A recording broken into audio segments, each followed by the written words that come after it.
Potential due to dipole at any point. अब हम बात करेंगे एनी पॉइंट पे, ये थोड़ा फोकस से देखना। पर एट द एंड क्या होता है, हम पोटेंशियल कैलकुलेट कर रहे हैं, हमें दो मिलते हैं, क्योंकि डायपोल की बात करें तो एक माइनस क्यू मिलता है, एक प्लस क्यू, दोनों का नेट निकालने के लिए उसे ऐड ऑन कर देते हैं। ठीक है, बस डिफरेंस क्या आता है ना कि उसके जो हम v का फॉर्मूला लिखते हैं q by 4 pi epsilon not r, तो वो r क्या होना चाहिए, सारी ग्रंथ उसमें चली जाती है। ठीक है, this is actually trick to solve these kind of derivations, do these kind of derivations. ठीक है, सबसे पहले थोड़ा सा इसमें डिफरेंस ये आ जाता है, डायपोल तो सेम ही होता है, A B, let A B be a dipole, थोड़ा बड़ा बनाना चाहिए था but it's okay. Let A B a dipole, minus Q यहाँ पे, प्लस क्यू इधर, and as always let there be a dipole centre O. अब एक रैंडम पॉइंट पी आप ले लो इधर, जहाँ इस पॉइंट से वो एक एंगल थीटा बनाता हो, here is the angle theta, and फिर आप B P and A P को ज्वाइन कर सकते हो। ठीक है, now this distance O P will be R, and यहाँ से हम एक ये वाली भी ड्रॉ कर लेंगे डिस्टेंस, जो कि ए से मिलेगी, और यहाँ पे ये एंगल वो बना रही होगी 90 degree angle, and this will be vertically, वो होता है ना वर्टिकली ऑपोजिट ऐसा कुछ करके एंगल, ये वो थीटा मान लो। ठीक है, और इसे नेम कर दो एन, और ये पहले से ही ए ओ एन नेम हो जाएगा। ठीक है, now let's come to minus Q के लिए निकालेंगे सबसे पहले potential due to minus Q, तो उसे V1 मान लेंगे, minus Q 4 pi epsilon naught, और ये R डिस्टेंस क्या है आपका AP, हमेशा AP होता है, माइनस क्यू मतलब अगर आप माइनस क्यू इधर रखो तो हमेशा AP होता है। ठीक है, तो ये अभी के लिए AP। अब ये AP का कैसे निकालेंगे, यहाँ पे क्या रखें, क्या R रखें, क्या डिस्टेंस रखें, तो आप अगर क्वेश्चन में ध्यान से देखो, AP ये वाला डिस्टेंस है, क्या AP अप्रॉक्सीमेटली PN के इक्वल है, AP PN के अप्रॉक्स इक्वल है, ये थोड़ा सा वो बनना था, बट इन सीइंग कि हमें AP PN के अप्रॉक्सीमेटली इक्वल नज़र आ रहा है, तो yes, so we can write from the diagram AP is approximately equal to PN। ठीक है, नाउ PN यहाँ पे देखोगे आप, PN दो चीज़ों से बन रहा है, एक OP और ON से, तो ये भी लिख लो OP प्लस ON। अब यहाँ पे OP आपने क्या लिखा हुआ है, OP इज़ R, तो यहाँ पे भी OP R लिख लो, ऐसे ही करके लिखना जो भी लिखना। ठीक है, ये R है, पर ON क्या है, ON क्या है यहाँ पे, तो ये फ्रॉम ट्रायंगल ONA से निकालेंगे हम। कैसे निकलेगा, ONA ट्रायंगल से, हाँ ये क्या है, ON क्या निकालना है हमें, ये बेस है, ये अगर यहाँ पर राइट एंगल बन रहा है तो ये परपेंडिकुलर हुआ, ये हाइपोटेन्यूस हुआ, और ये बेस हुआ।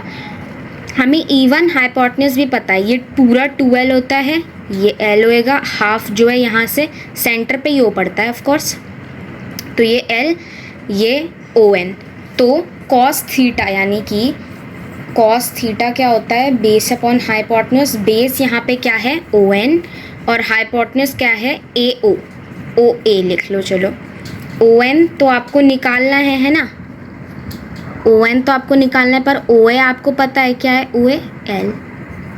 अब ये L इधर चले जाएगा, तो L cos theta is equals to ON,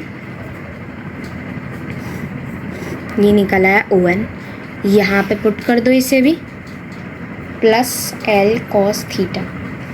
अब ये पूरी चीज़ यहाँ पुट कर दो। ठीक है, V1 is equals to minus Q 4 pi epsilon not R plus L cos theta. Okay, now V2 के साथ भी एग्जैक्टली ऐसे ही करेंगे, plus Q 4 pi epsilon naught, sorry, और यहाँ पे अब क्या आ जाएगा BP। अब मैं BP के लिए एक अलग से डायग्राम बनाऊंगी, बस आपको BP दिखा देती हूँ कैसा है। ये वाला BP हमें लेना है, ये पार्ट नहीं लेना, सिर्फ BP वाला पार्ट लेना है।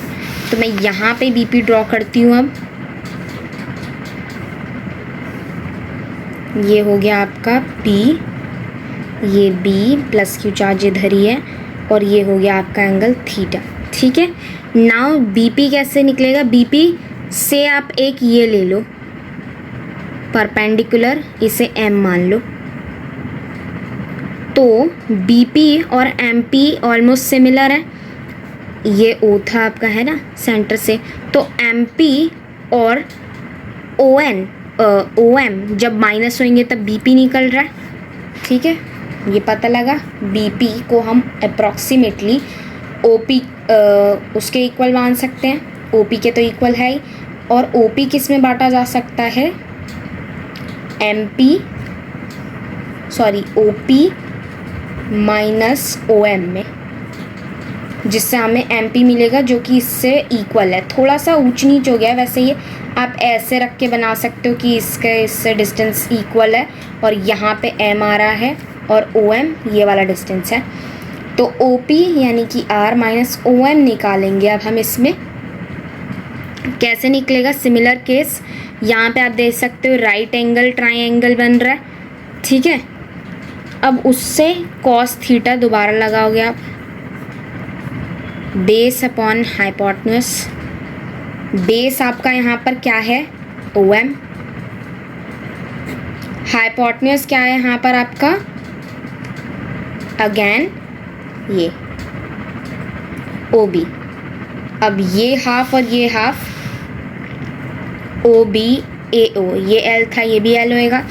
Okay, OM by L cos theta, तो ये क्या हो जाएगा? L cos theta is equals to OM। अब यहाँ पे R minus L cos theta आप लिख सकते हो, ये V2 के R का वो है। ठीक है ना, अब आप इसको भी यहाँ पे पुट कर सकते हो, that V2 is equals to plus Q upon 4 pi epsilon not R minus L cos theta. Now what you have to do, net निकालना है, सिमिलर काम करना है, नेट निकालना है। नाउ V नेट निकालेंगे, V नेट क्या आएगा? V1 प्लस V2, और V1 V2 क्या आया था हमारा? V1 आया था minus Q 4 pi epsilon not R plus L cos theta plus Q by 4 pi epsilon not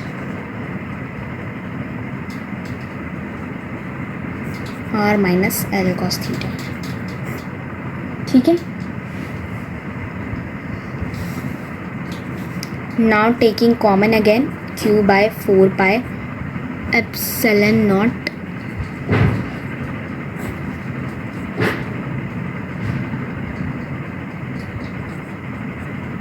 R plus L cos theta plus 1 by R minus L cos theta.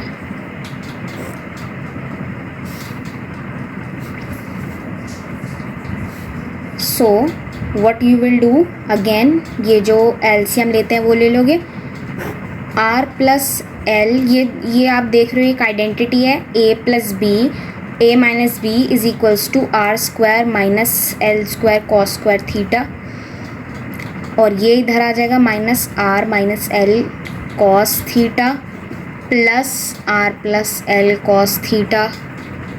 Okay, now Q by 4 pi epsilon naught equal to V net. ठीक है, तो अब ये आप देख सकते हो यहीं से R और R कट जाएंगे, ये प्लस L कॉस थीटा हो जाएगा, तो 2L cos theta upon R square minus L square cos square theta. ठीक है, Q by 4 pi epsilon naught V net. अब यहाँ से आपको एक और चीज़ दिख रही होगी, Q2L P के इक्वल होता है डायपोल मोमेंट के, P cos theta upon 4πε0 r square minus L square cos square theta. Derivation यहीं पे ख़त्म हो जाती है, पर इसके 3 केसेस और बन जाते हैं कि अगर स्पेशल केसेस, अगर एक्सियल लाइन पे बन रहा है तो थीटा 0 हो जाता है एक्सियल लाइन पे, क्योंकि सेम लाइन पे बन रहा होता है। तो थीटा 0 यानी कि कॉस थीटा 1 होता है। तो क्या आ जाएगी आपकी एक्सियल लाइन की डेरिवेशन आ जाएगी R square minus L square, ठीक है। इक्वेटोरियल लाइन यानी 90 डिग्री, 90 डिग्री पे कॉस थीटा क्या हो जाता है 0, तो वी नेट भी 0 आ जाता है। अगर शॉर्ट डायपोल का केस है तो शॉर्ट डायपोल में क्या होता है, एल बहुत ही ज़्यादा छोटा होता है आर से, तो सिर्फ आर स्क्वायर बचता है।